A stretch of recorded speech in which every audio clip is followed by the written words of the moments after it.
نیمروز کې د پاکستان د اغزن تار لګولو مخه نیول شوې. په نیمروز ولایت کې طالبانو د افغانستان په خاوره کې د پاکستان پوځیانو لخوا د اغزن تار د لګولو او پوستې جوړولو مخنیوی کړی دی.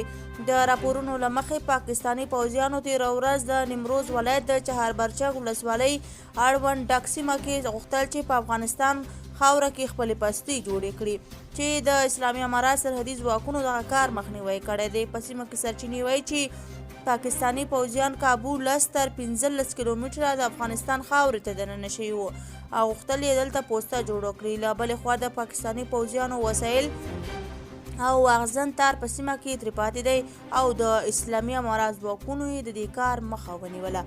سیمه ییزو مسؤلینو تر اوسه په دې اړه څه نه دي ویلي.